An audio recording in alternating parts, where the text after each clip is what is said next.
با کدام شرایط انسان بالایش قربانی واجب میشه؟ یعنی یک انسان کدام شرایط داشته باشه که بالای او انسان مسلمان قربانی واجب میشه؟ این رو باید داشته باشین برادران بزرگوارم و خواهران عزیزم. یک انسان باید عاقل باشه، آزاد باشه، مسلمان باشه و دارای نصاب باشه و مقیم باشه. یعنی چی معنی؟ یک انسانی که آزاد نیست غلام از بالای از قربانی نیست. یک انسانی که عاقل نیست، بالغ نیست، بالای از او قربانی نیست. اگر یک انسان نابالغ هست، پولدار هم اگه هست، سر از او قربانی نیست. یک انسان باید مسلمان باشه. اگر مسلمان نباشه، سر از او باز هم قربانی نیست. یک انسان غنی باشه، با صاحب نصاب باشه، یعنی اینقدر پول داشته باشه. علمای کرام فرمودن که 87 گرم طلا و 612 گرم نقره یا معادل از او همون قدر پیسه داشته باشه. که یکی از فتواهای دارالعلوم هرات امسال همی بود که 79,000 و چقدر افغانی یک انسان نقد داشته باشه، باز بالای از او انسان چی هست؟ قربانی واجب میگرده. بعضی مردم ها شاید بگویم من خب پول نقد ندارم. برادر بزرگوارم، امی که امی آیفون 17 که تو میخری، آیفون 14 که میخری، بر از او پول داری، درست است، و به قربانی باز پول نداری. او از ضروریات نیست. ضرورت اینمی است که تو یک موبایل داشته باشی، ضرورت رفع بکنی. یک چیز بالایی که تو میگیری او از ضرورت تو بالا هست، باز اینجا گردنت بسته میشه. باید مقیم باشی. مقیم چی معنی؟ مسافر نباشی. اگر یک انسان مسافر هست قربانی میکنه ثواب داره، اما اثرش واجب و ضرور نیست. این است برای یک شخصی که یک شرایطی است برای یک شخصی که سر از او قربانی واجب میشه و لازم میگرده. و شرایط در خود حیوان، کدام شرایط یک حیوان داشته باشه که بعد از او سر از او حیوان اینمی قربانی درست میگرده. اولین شرطی است که این حیوان از جمله او حیوانات باشه، مثلا بز است، گوسفند است، یا اگر ماده باشه و اگر نر باشه مشکل نداره، شتر هست و همچنان گو هست، گو میش است، بالای ازی میشه. در غیر از اون نمیشه. شما شاید در روزا در فیسبوک ها دیده باشین که میگه با فیل مرغ هم میشه. نه سر از وا قربانی نمیشه. این چیزایی است که اینا در حدیث آمده، صراحتا آمده. و دومی که سن حیوانات، ما متوجه باشیم که خیلی مردم دقیق غلط میکنه. برای شتر در چوکات اسلام سن قانونی برای یک شتر که سر از او قربانی میشه 5 سال است. یک شتر باید 5 ساله باشه که سر از او قربانی میشه. اگر از این که کم بود با سر از او تو حیوان چی میشه؟ او تو حیوانی که از قبیل شتر باشه با سر از او قربانی نمیشه. و از گو 2 سال باید تکمیل کرده باشه، از او باید کم نباشه. از گوسفند و از بز یک سال. اما در گوسفند گفته شده و ای تو یعنی در یک کمه که وسعت است و فراخی هست. یک گوسفند که 6 ماهه هست بالای از او هم قربانی میشه، اما باید با اندازه چاق باشه که از 1 ساله و از این فرق نشوه. در این صورت سر گوسفند 6 ماهه هم چی میشه؟ قربانی میشه. و یک چیز متوجه باشین برادران بزرگوارم، دندان در یک حیوان مهم نیست. شما شاید دیده باشین در این روزا در صفحات اجتماعی یک ویدیو پست شده، شاید دیده باشین یک گاو میگیره، وقت دندانایش میبینه او دندان کش میکنه که دندان مصنوعی، دندان اصلی نیست، دندان برای شانده. وقتی که اگر ما دندان او معیار قرار بتیم و سند قرار نتیم، بازی قربانی ما نمیشه. این رو باید متوجه باشیم. در شتر 5 ساله باشد این حیوان و در گو 2 ساله باشه و گوسفند و اینا 1 ساله باشه، در غیر از او باز قربانی انسان نمیشه. سومین شرط برای قربانی این است که وقت قربانی هست. کدام وقت باید باشه؟ برای قربانی 3 روز هست. 3 روز.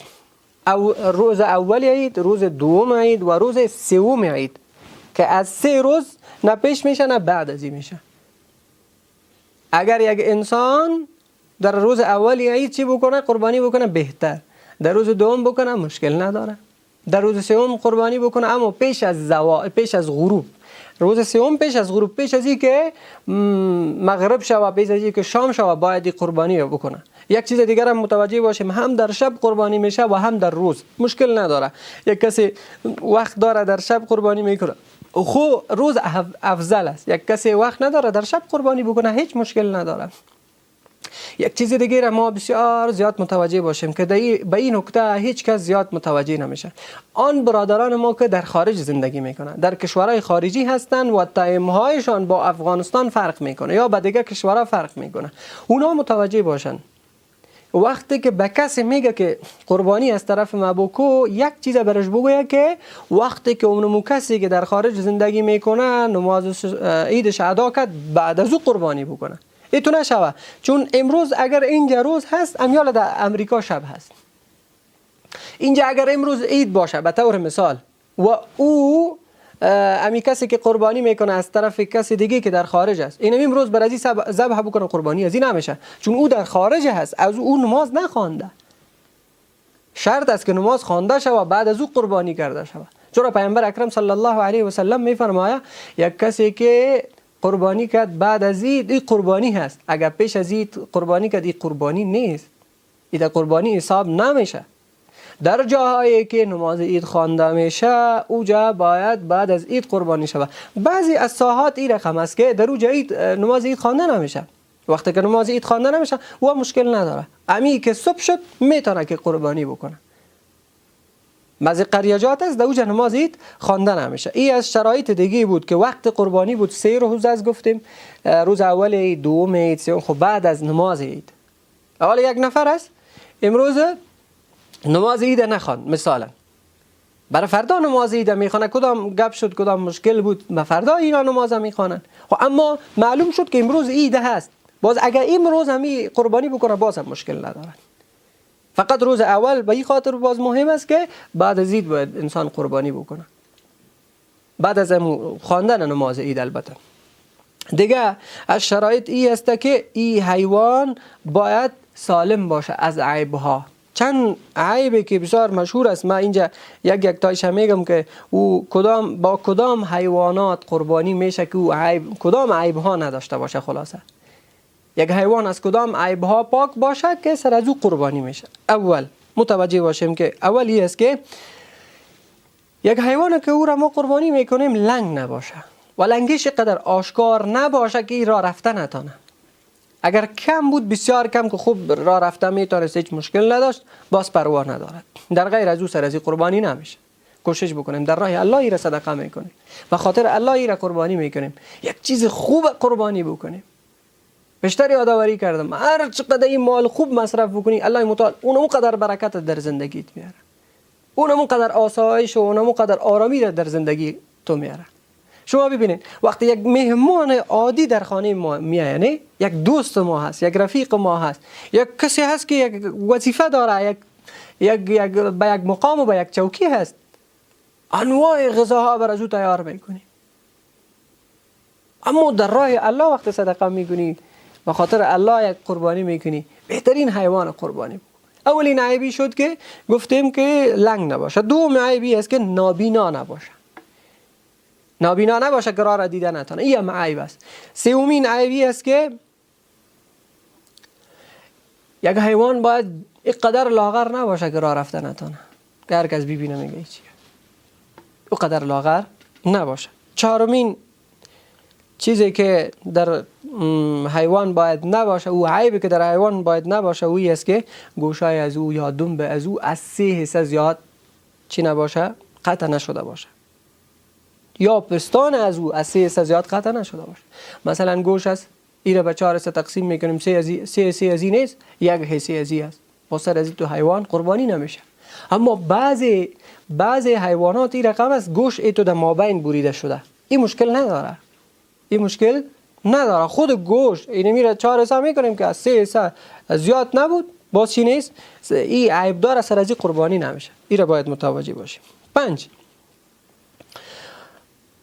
قربانی کردن او تو حیوانی که بسیار ضعیف باشه، یا یک نوع مرض، این تو مرضایی که این چیز است، مثلا گرگش نزده باشه که حتی بعضی وقتا به گوشش او سرایت میکنه، سر از تو حیوان قربانی نمیشه و جدا باید از این خودداری بکنیم.